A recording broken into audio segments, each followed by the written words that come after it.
जंगल में सन्नाटा था, लेकिन आसमान में हलचल। अचानक बादलों को चीरती हुई एक नीली बिजली जमीन की ओर लपकी। हे भगवान, ये कैसी आवाज थी? टुनटुनी, टुनटुनी, जल्दी उठो, देखो बरगद के पेड़ के पास क्या गिरा है। क्या हुआ रानो? रात की इस पहर क्यों चिल्ला रही हो? कोई शिकारी आया है क्या? नहीं, शिकारी नहीं, कोई तारा गिरा है, या शायद आसमान का कोई टुकड़ा। वो देखो, झाड़ियों के बीच से सतरंगी रोशनी निकल रही है। मैंने भी देखा, वह किसी गोले की तरह नीचे आया। रानो, वहाँ जाना खतरे से खाली नहीं है, रुको। नहीं मिट्ठू भाई, मेरी बात मानो। उस रोशनी में कोई डर नहीं, बल्कि एक अजीब सी पुकार है। मुझे जाना होगा। रानो हिम्मत जुटाकर नीचे उतरी। धुएं और ओस के बीच एक विशालकाय चीज चमक रही थी। वो कोई पत्थर नहीं था। अरे, ये तो एक स्कूल बैग है, पर इतना बड़ा, और इसके बटन तो बिल्कुल असली हीरों की तरह चमक रहे हैं।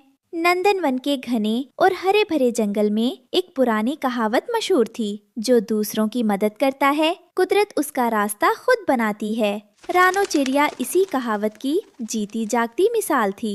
एक सुबह जब सूरज की पहली किरण ने ओस की बूंदों को छुआ, रानो अपने छोटे से घोंसले के बाहर पंख फड़फड़ा रही थी। तभी उसे बरगद के विशाल पेड़ के नीचे झाड़ियों के बीच कुछ चमकता हुआ दिखाई दिया। वो धीरे धीरे नीचे उतरी। वहाँ एक बहुत बड़ा मखमली और जादुई स्कूल बैग पड़ा था। वो इतना बड़ा था कि रानो जैसी 10 चिड़ियाँ उसमें आराम से समा सकती थीं। अरे बाप रे, इतना बड़ा और सुंदर बस्ता, ये यहाँ कहाँ से आया? इसमें से तो धीमी धीमी खुशबू भी आ रही है। ओह मेरे खुदा, ये क्या चीज है? ये तो किसी विशाल दुनिया का बस्ता लगता है। इसके सुनहरे बटन तो तारों की तरह चमक रहे हैं। तभी झाड़ियों के पीछे से फुदकती हुई टुनटुनी चिड़िया आई। अरे रानो, ये क्या तमाशा है? क्या तूने कोई नया घर ढूंढ लिया है? पर ये तो बड़ा अजीब दिख रहा है।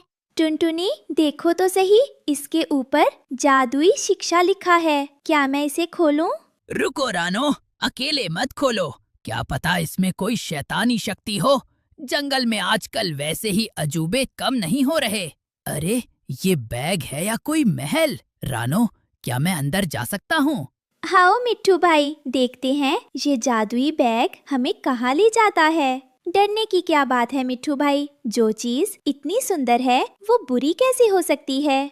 रानो ने अपनी नन्ही चोंच से बैग की पहली सुनहरी चैन को धीरे से खींचा। अचानक एक ठंडी और खुशबूदार हवा का झोंका बाहर निकला। तीनों दोस्त जैसे ही बैग के अंदर दाखिल हुए, उनकी चीख निकल गई। डर से नहीं, बल्कि खुशी से। अरे वाह, ये तो कमाल है। मैं तो बाहर से देख रहा था, पर अंदर तो पूरी दुनिया बसी है। देखो दोस्तों, ये पहला कमरा है। इसे बादल वाला कमरा कहते हैं, जहाँ जमीन रुई जैसी नरम है और दीवारों से शहद टपक रहा है। और देखो रानो, ये दूसरी चैन है, इसे खोलो। जैसे ही दूसरी चैन खुली, वे ज्ञान के कमरे में पहुंच गए। वहाँ हजारों किताबें हवा में उड़ रही थीं और हर किताब से एक मीठा संगीत निकल रहा था। यहाँ तो हर भाषा की जानकारी है। मैं तो अब इंसानों की तरह बातें करना सीख जाऊंगा। अरे वो देखो, तीसरी पॉकेट में तो ओहो, यहाँ तो ताजा आम और अंगूर लटक रहे हैं। रानो, ये बैग तो कमाल है। ये तो हमारा नया घर बन सकता है। इन सब खुशियों के बीच दूर एक पेड़ की सूखी टहनी पर बैठा कालू कौवा अपनी टेढ़ी नजरों से सब देख रहा था। उसके मन में लालच का काला धुआं उठ रहा था। ये मामूली चिड़िया इतने आलीशान घर में रहेगी? ये जादुई बैग तो मेरा होना चाहिए। अगर ये मेरे पास आ गया तो पूरे जंगल का राजा बन जाऊंगा। कालू धीरे से नीचे उतरा और बनावटी मुस्कान के साथ बोला, अरे ओ रानो, हट जा इस बैग से। ये बैग मेरे दादाजी का है, जो बरसों पहले यहाँ खो गया था। चलो, अब इसे मेरे घर पहुँचाओ।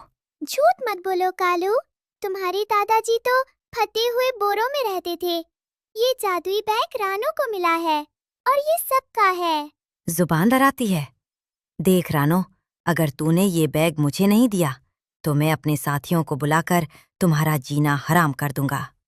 अगर रानो ने ये मुझे नहीं दिया तो मैं इस बैग को अपनी चोंच से फाड़ दूंगा। कालू भाई, गुस्सा छोड़ो, इसमें सबके लिए जगह है। तुम भी हमारे साथ यहाँ सुकून से रह सकते हो। लालच क्यों करते हो? मुझे भीत नहीं चाहिए, मुझे ये पूरा बैग चाहिए। कल सुबह तक इसे खाली कर देना, वरना अंजाम बुरा होगा। रात हो गई। सब पंछी बैग के सुरक्षित कमरों में चैन की नींद सो रहे थे। कालू कौवा अपनी योजना के साथ आया। उसने सोचा कि वो बैग की तनियों को अपनी चोंच में दबाकर उसे दूर किसी गुफा में ले जाएगा। अब ये सब सोते रह जाएंगे और कल सुबह जब जागेंगे तो खुद को जमीन पर पाएंगे। ये जादुई महल मेरा होगा। कालू ने जैसे ही बैग की तनी को छुआ, बैग के अंदर से एक जोरदार गर्जना हुई। बैग अचानक हिले लगा और उसकी चौथी पॉकेट अपने आप खुल गई। अरे, ये क्या हो रहा है? ये बैग बड़ा क्यों हो रहा है? अचानक बैग से एक जादुई बुलबुला निकला और उसने कालू को अंदर कैद कर लिया। कालू हवा में फुटबॉल की तरह उछलने लगा। बचाओ, रानो, मिट्टू, मुझे बचाओ! ये जादुई बुलबुला मुझे खा जाएगा। शोर सुनकर रानो और उसके दोस्त बाहर आए। उन्होंने देखा कि कालू हवा में गोल गोल घूम रहा है और डर के मारे चिल्ला रहा है। क्यों कालू भाई, दादाजी का बैग आपको पहचान नहीं रहा क्या? कालू, मैंने कहा था ना, ये बैग जादुई है। ये केवल साफ दिल वालों को जगह देता है। जो इसे चुराने या छीनने की कोशिश करता है, उसे ये अपनी सुरक्षा प्रणाली से दंड देता है। मैं हार गया रानो, मुझे माफ कर दो। मेरा लालच मुझे ले डूबा। मैं अब कभी किसी का बुरा नहीं चाहूंगा। कृपया मुझे इस बुलबुले से निकालो, मेरा दम घुट रहा है। रानो का दिल बहुत कोमल था। उसने बैग के सामने जाकर विनती की, हे जादुई बैग, कालू को अपनी गलती का एहसास हो गया है। कृपया इसे क्षमा कर दो। रानो की आवाज सुनते ही बुलबुला धीरे से फट गया और कालू जमीन पर गिर पड़ा। वो बुरी तरह कांप रहा था। रानो, तुम वाकई में इतनी चिड़िया हो। मैंने तुम्हारा घर छीनना चाहा और तुमने मेरी जान बचाई। दोस्ती में छोटा बड़ा और तेरा मेरा नहीं होता कालू। आओ, हम सब मिलकर इस जादुई स्कूल बैग को शांति घर बनाते हैं। उस दिन के बाद से कालू कौवा पूरी तरह बदल गया। वो अब चोरी नहीं करता था, बल्कि बैग की सुरक्षा का जिम्मा उसने खुद ले लिया। जादुई बैग ने जंगल के सभी बेघर पंछियों को एक शानदार ठिकाना दे दिया। हर सुबह रानो और उसके दोस्त उस जादुई बैग के ज्ञान के कमरे में जाकर नई चीजें सीखते और शाम को फलों के कमरे में दावत उड़ाते। नंदन वन में अब डर नहीं, बल्कि प्यार और जादू का वास था। जंगल के सन्नाटे को चीरती हुई रानो की चीख गूंजी। सामने की जमीन सिर्फ कीचड़ का एक ढेर थी। नहीं, ये नहीं हो सकता। मेरे बच्चों का निवाला, मेरी महीनों की मेहनत सब खत्म हो गया। रानो अपने भीगे पंखों को पीटते हुए आसमान की तरफ देखकर चिल्लाई, हे ईश्वर, क्या मेरी ईमानदारी का यही सिला था? एक घना और सुंदर जंगल था, जहाँ रानो नाम की एक चिड़िया अपने 3 नन्हे बच्चों के साथ रहती थी। रानो बहुत गरीब थी, लेकिन उसका स्वाभिमान पहाड़ जैसा ऊंचा था। उसके पास एक छोटा सा खेत था, जहाँ वो दिन रात पसीना बहाती थी। बच्चों, बस कुछ दिन और। देखो, मैंने इस बार खेत में स्ट्रॉबेरी के बीज बोए हैं। जब लाल लाल रसीली स्ट्रॉबेरी उगेगी तो मैं उन्हें बाजार में बेचूंगी और तुम सब के लिए नए गरम कपड़े और ढेर सारा अनाज लाऊंगी। माँ, क्या स्ट्रॉबेरी सच में इतनी मीठी होती है? शहद से भी ज्यादा मीठी मेरे लाल। बस भगवान से दुआ करो कि फसल अच्छी हो। रानो हर रोज सुबह जल्दी उठती, कुएं से पानी भरती और चिलचिलाती धूप में अपने छोटे छोटे पैरों से मिट्टी को गोड़ती। एक रात अचानक आसमान में काले बादल छा गए। बिजली ऐसी कड़की कि पूरा जंगल कांप उठा। हे भगवान, ये कैसी बेमौसम बारिश! मेरी नन्ही पौध अभी बहुत कमजोर है। रुक जाए बारिश, रुक जा। लेकिन बारिश नहीं रुकी। ओले गिरने लगे। सुबह होते होते रानो का खेत एक तालाब बन चुका था। उसकी सारी मेहनत मिट्टी में मिल चुकी थी। रानो अपने बर्बाद खेत के पास बैठकर फूट फूट कर रोने लगी। अब मैं क्या करूंगी? मेरे पास तो अब बीज खरीदने के भी पैसे नहीं बचे। मेरे बच्चे भूखे मर जाएंगे। क्यों किया मेरे साथ ऐसा? मैंने तो कभी किसी का बुरा नहीं किया। तभी अचानक एक तेज रोशनी हुई। रानो ने अपनी भीगी आंखों को मलकर देखा। सामने एक सुंदर लाल परी खड़ी थी। उसके पंख स्ट्रॉबेरी के पत्तों की तरह हरे और ड्रेस एकदम सुर्खले लाल थी। रो मत रानो, तुम्हारी मेहनत बेकार नहीं जाएगी। आप कौन हैं और आपको मेरा नाम कैसे पता? मैं इस जंगल की रक्षक हूँ। मैं कई दिनों से देख रही थी कि तुम कैसे भूखे पेट रहकर अपने बच्चों के लिए इस पथरीली जमीन पर मेहनत कर रही हो। तुम्हारी ईमानदारी ने मेरा दिल जीत लिया। लेकिन परी जी, अब सब खत्म हो गया। मिट्टी में अब कुछ उगाने की शक्ति नहीं बची। ये लो, ये एक जादुई स्ट्रॉबेरी का बीज है। इसे पूरे विश्वास के साथ बोना। ये सिर्फ फल नहीं, तुम्हारी तकदीर बदलेगा। परी ने रानो की हथेली पर एक चमकता हुआ सुनहरा बीज रखा और गायब हो गई। रानो ने पूरी श्रद्धा के साथ उस बीज को खेत के बीचों बीच बो दिया। अगले ही दिन एक चमत्कार हुआ। माँ जल्दी बाहर आओ, देखो तो सही। रानो बाहर दौड़ी और उसकी आंखें फटी की फटी रह गईं। रात भर में पूरे खेत में बड़ी बड़ी चमकती हुई स्ट्रॉबेरी लद गई थी। एक एक स्ट्रॉबेरी का साइज रानो के सिर जितना बड़ा था। ये तो जादुई है। इतनी खुशबू, इतनी चमक। माँ, क्या हम इसे खा सकते हैं? हाँ बेटा, ये तुम्हारी मेहनत का फल है। जैसे ही बच्चों ने एक टुकड़ा खाया, उनके शरीर में एक अजीब सी ऊर्जा आ गई। वे पहले से ज्यादा स्वस्थ और फुर्तीले दिखने लगे। रानो उन जादुई स्ट्रॉबेरी को लेकर जंगल के बाजार में गई। अरे रानो, ये क्या बला है? ऐसी स्ट्रॉबेरी तो मैंने आज तक नहीं देखी। इसकी खुशबू तो पूरे बाजार में फैल गई है। भाई, ये मेरी मेहनत और भगवान का आशीर्वाद है। एक बार चख कर तो देखो। जो भी उस स्ट्रॉबेरी को चखता वो उसका दीवाना हो जाता। रानो ने उस दिन इतने पैसे कमाए जितने उसने अपनी पूरी जिंदगी में नहीं देखे थे। धीरे धीरे रानो की स्ट्रॉबेरी पूरे पक्षी लोक में मशहूर हो गई। रानो बहन, मुझे 2 किलो स्ट्रॉबेरी दे दो। राजा के महल में दावत है, वहाँ तुम्हारी ही स्ट्रॉबेरी की मांग है। जी बहन, ये लीजिए, और ये थोड़े दाने आपके बच्चों के लिए मेरी तरफ से मुफ्त। रानो अमीर तो हो गई, लेकिन उसकी विनम्रता और ईमानदारी वैसी ही रही। उसने अपने लिए एक पक्का घर बनाया और अपने बच्चों को जंगल के सबसे अच्छे स्कूल में भेजा। एक शाम रानो अपने बच्चों के साथ अपने लहलहाते खेत को देख रही थी। देखा बच्चों, जब हम ईमानदारी से मेहनत करते हैं और मुश्किल समय में हिम्मत नहीं हारते, तो ईश्वर खुद परी बनकर हमारी मदद करने आता है। रानो की जादुई स्ट्रॉबेरी की चर्चा अब पूरे जंगल में फैल चुकी थी। जहाँ सब पक्षी रानो की मेहनत की तारीफ कर रहे थे, वहीं पास के बरगद के पेड़ पर रहने वाला कालू कौवा जलन के मारे काला पड़ा जा रहा था। कालू कौवा रानो के लहलहाते खेत को देख रहा था, जहाँ स्ट्रॉबेरी से भीनी भीनी खुशबू आ रही थी। ये मामूली चिड़िया रातों रात लखपति बन गई और मैं यहाँ सड़े हुए फल खा रहा हूँ। जरूर इसके पास कोई जादुई मंत्र है। मुझे वो बीज चाहिए। तभी रानो अपने बच्चों को खेत में समझा रही थी। बच्चों देखो, ये जादुई बीज अब बड़ा होकर पौधा बन गया है।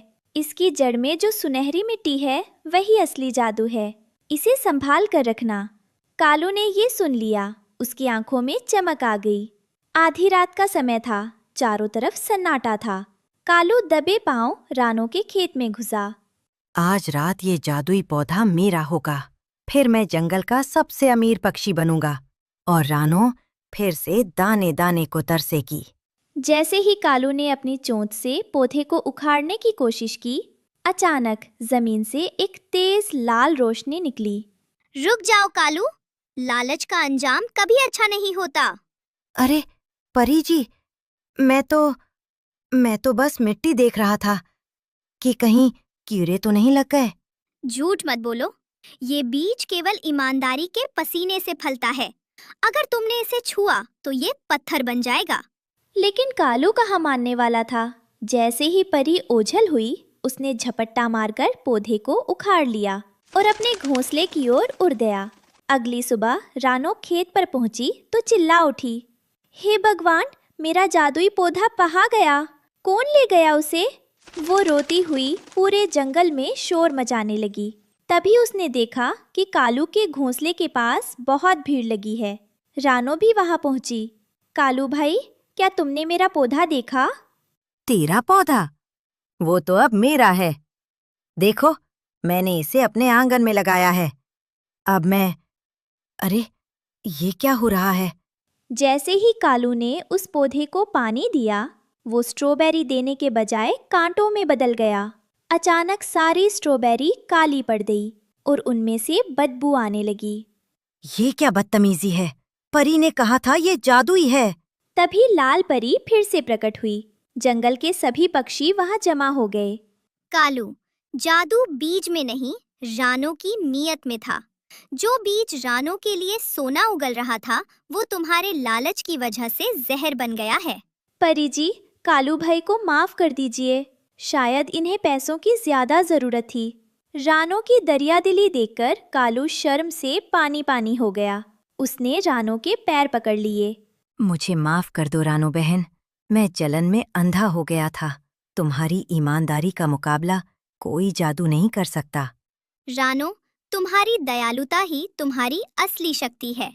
परी ने अपनी छड़ी घुमाई, कांटे गायब हो गए और रानो का पौधा वापस उसके खेत में सही सलामत पहुंच गया।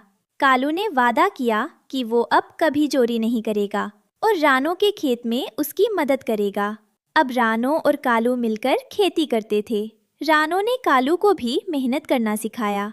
पूरा जंगल अब खुशहाल था और सबको समझ आ गया था कि ईमानदारी का फल हमेशा मीठा होता है। अब रानो के घर में कभी भूख का साया नहीं पड़ा। वो और उसके बच्चे उस जादुई स्ट्रॉबेरी के साथ खुशी खुशी रहने लगे। ये कहानी है नीलगिरी के उस विशाल जंगल की, जहाँ कभी हरियाली का उत्सव मनाया जाता था। लेकिन वक्त का पहिया घूमा और आसमान से आग बरसने लगी। नदियाँ सूख गई, पेड़ों के पत्ते झड़ गए और पक्षियों के कंठ सूखने लगे। जंगल के बीचों बीच एक सूखा बरगद था। पक्षी अपने पंख फैलाए हाँफ रहे थे। अरे ओ कबूतर, ज्यादा चोंच मत चला, अपनी बची कुची ताकत बचा ले। इस सूखे में मौत सबका दरवाजा खटखटा रही है। कालू, ऐसी बातें शोभा नहीं देती। हमें साथ मिलकर पानी और दाने की तलाश करनी चाहिए। कैसी तलाश दादा? मैंने पूरा इलाका छान मारा है, कहीं एक सूखा दाना तक नहीं है। लगता है इस बार नीलगिरी जंगल शमशान बन जाएगा। अचानक एक और सुखाड़ पीड़ित इलाके से उड़ता हुआ मिट्टू तोता वहां पहुंचता है। वो भूख से बेहाल है और उसके पंख धूल से भरे हैं। भाइयों, क्या यहाँ कहीं पानी मिलेगा? मैं कोसों दूर से उड़कर आ रहा हूँ। मेरा पूरा परिवार पीछे छूट गया है, दाने दाने को मोहताज। एक और आ गया अपनी किस्मत का रोना रोने। अजी मियाँ, यहाँ हमारे पास खुद के लाले पड़े हैं, तुम्हें पानी कहाँ से दें? तो क्या मैं यही मर जाऊंगा? मेरी नन्ही बच्ची, वो भूख से तड़प रही होगी। अरे मिट्ठू, रोने से कुछ नहीं होगा। यहाँ कोई फरिश्ता नहीं आने वाला। तभी दूर से एक सुनहरी चमक दिखाई देती है और रानो चिड़िया उड़ती हुई आती है। उसके पंखों से सोंधी सोंधी महक आ रही थी। सुनो, सब सुनो, कोई निराश नहीं होगा। मेरे घर चलो, वहाँ खुशियों का भंडार लगा है। रानो सबको अपने पुराने नीम के पेड़ के पास ले जाती है। वहाँ उसका घोंसला अब एक विशाल, तिकोने और सुनहरे समोसे के रूप में बदल चुका था। उससे धुआं निकल रहा था और खुशबू ऐसी कि सबकी भूख जाग उठी। ये क्या देख रहा हूँ मैं? क्या मैं सपना देख रहा हूँ? नहीं मिट्ठू भाई, ये सच है। कल रात जब मैं भूख से बेहाल होकर वन देवी की प्रार्थना कर रही थी, तब उन्होंने दर्शन दिए। उन्होंने कहा, रानो, तेरी मेहनत और दूसरों की मदद करने की भावना देख, मैं तुझे ये वरदान देती हूँ। ये मेरा घर भी है और सबका अन्न भंडार भी। पर ये तो छोटा सा है, हम इतने लोग कैसे खाएंगे? यही तो जादू है, देखो। रानो चिड़िया ने समोसे के कोने से एक टुकड़ा तोड़ा। जैसे ही टुकड़ा अलग हुआ, वहाँ अपने आप फिर से गरम पपड़ी बन गई। लीजिए दादा, पहले आप। ये गरम है, संभाल कर। रानो ने सबसे पहले मिट्ठू तोते को एक बड़ा टुकड़ा दिया। मिट्ठू भाई, ये लो और अपनी बच्ची के लिए भी ले जाओ। कोई यहाँ से भूखा नहीं जाएगा। रानो बहन, तुम तो साक्षात वन देवी का रूप हो। तुमने मेरी और मेरी बच्ची की जान बचा ली। मैं ये उपकार कभी नहीं भूलूंगा। जैसे जैसे दिन बीते, गांव का अकाल दूर होने लगा। मिट्ठू तोता भी अब रानो की मदद करने लगा। वो दूर दूर के भूखे पक्षियों को संदेश पहुंचाता और उन्हें रानो के घर ले आता। लेकिन कालू और लोमड़ी की भूख पेट की नहीं, लालच की थी। कालू, देखा तुमने? वो नन्ही सी चिड़िया और वो नया तोता मिलकर पूरे जंगल के राजा रानी बने बैठे हैं। सब उनकी जय जयकार कर रहे हैं। हाँ मौसी, मेरा खून खौलता है। और वो खुशबू रात भर मुझे सोने नहीं देती। मुझे सिर्फ एक टुकड़ा नहीं, मुझे वो पूरी छत चाहिए। छत ही क्यों? उस समोसे की जो ऊपरी परत है वो सबसे करारी है। अगर हम उसे उखाड़ ले तो वो जादू हमारे हाथ लग जाएगा। फिर हम गांव वालों से दाने के बदले सोना मांगेंगे। पर रानो कहती है कि इसे नुकसान पहुंचाने से जादू खत्म हो जाएगा। अरे वो भोली है। वो हमें डरा रही है ताकि हम उस पर कब्जा ना करें। आज रात जब सब सो जाएंगे, तुम ऊपर से हमला करना। मैं नीचे से बोरी लेकर खड़ी रहूंगी।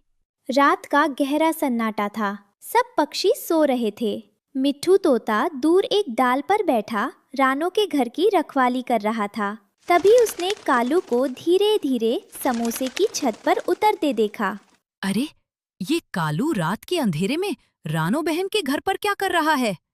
मुझे सबको जगाना होगा। मिट्ठू तोता चिल्लाने ही वाला था कि तभी लोमड़ी ने उसे देख लिया और उसकी आवाज दबाने के लिए एक बड़ा सा पत्थर उसकी ओर फेंका।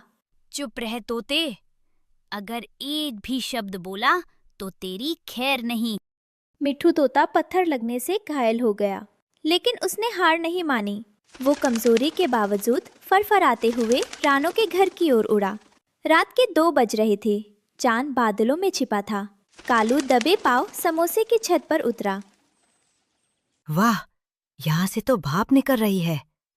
कितना नरम और मसालेदार है ये। जल्दी कर कालू, कोई जाग जाएगा। रुको, मैं अपनी मजबूत चोंच से इसकी छत का मुख्य हिस्सा उखाड़ता हूँ। कालू जैसे ही चोंच मारता है, समोसे के घर से एक दर्द भरी चीख निकलती है। ऐसा लगता है जैसे घर रो रहा हो। ठीक उसी समय मिट्ठू तोता वहां पहुंचता है और कालू को रोकने की कोशिश करता है। रुको कालू, ये पाप मत करो। रानो बहन ने हमारी जान बचाई है। हट जा रास्ते से, मूर्ख तोते। तुझे भी रानो के साथ भूखा मरना है क्या? रुको, रुक जाओ कालू भाई। मिट्ठू, ये तुम क्या कर रहे हो? तुम मेरे घर की छत उजाड़ रहे हो। हट जा रास्ते से चिड़िया। अब ये जादुई खजाना मेरा है। मैं इसे खाऊंगा और राजा बनूंगा। कालू भाई, खुदा के लिए रुक जाओ। ये छत ही इस जादू का कवच है। अगर ये टूट गई तो ये समोसा सिर्फ एक पत्थर बन जाएगा। पूरा गांव फिर से भूखा मर जाएगा। झूठ बोल रही है ये। खींच कालू, जोर लगा। कालू ने एक जोर का झटका दिया। समोसे की सुनहरी छत उखड़ गई। लेकिन जैसे ही छत अलग हुई, आसमान में बिजली कड़की। आहा, मिल गया। अब मैं इसे... अरे, ये क्या? अचानक वो सुनहरा टुकड़ा काला पड़ गया। वो कोयले जैसा सख्त और बदबूदार हो गया। समोसे के घर से निकलने वाली सोंधी महक अब सड़ने जैसी बदबू में बदल गई। कालू, नीचे फेंक, मुझे भी। छलांग। अरे बाप रे, ये तो पत्थर है। पूरा समोसा घर अब एक काले बदसूरत पत्थर के टीले में बदल गया था। गांव वाले जाग गए और वहां जमा हो गए। ये क्या अनर्थ कर दिया कालू? तुमने हमारे जीवन का आधार ही खत्म कर दिया। मेरी चोंच में जहर जैसा दर्द हो रहा है। मेरी मदद करो। कालू की चोंच काली पड़ गई थी और वो कुछ भी खाने के लायक नहीं रहा था। रानो चिड़िया पत्थर बने अपने घर के सामने बैठकर रोने लगी। मिट्ठू तोता भी अपने जख्मों को भूलकर रानो के पास बैठ गया। रानो बहन, मैंने रोकने की कोशिश की पर मैं कमजोर पड़ गया। अब क्या होगा? मेरी बच्ची, मेरा परिवार। हार मत मानो मिट्ठू भाई, वन देवी सब देख रही है। रानो की आंखों से आंसू गिरकर उस पत्थर पर पड़ने लगे। हे वन देवी, इनकी गलती की सजा पूरे गांव को मत दो। मुझे मेरा घर नहीं चाहिए, बस मेरे दोस्तों की भूख मिटा दो। मिट्ठू भाई ने तो इसे बचाने की अपनी पूरी कोशिश की। अचानक पत्थर फिर से चमकने लगा। वन देवी की आवाज गूंजी। रानो, तुम्हारा त्याग और मिट्ठू की वफादारी ही इस जादू की असली शक्ति है। कालू और लोमड़ी ने छत उखाड़कर ये साबित कर दिया कि वे इस वरदान के लायक नहीं हैं। लेकिन तुम्हारी ममता और मिट्ठू के साहस ने इसे फिर से जीवित कर दिया है। मुझे माफ कर दो रानो, मुझे माफ कर दो मिट्ठू। अब मैं कभी लालच नहीं करूंगा। मैं अपनी टूटी चोंच के साथ इस जंगल की सफाई करूंगा, बस सबको फिर से खाना मिल जाए। जादुई समोसा फिर से पहले जैसा हो गया। कालू और लोमड़ी अब गांव के रखवाले बन गए। मिट्ठू तोता रानो का दाहिना हाथ बनकर दूर दूर तक खुशियां बांटने लगा। उन्होंने सीखा कि लालच की छत हमेशा कमजोर होती है, लेकिन साझेदारी और वफादारी की नींव अटूट होती है।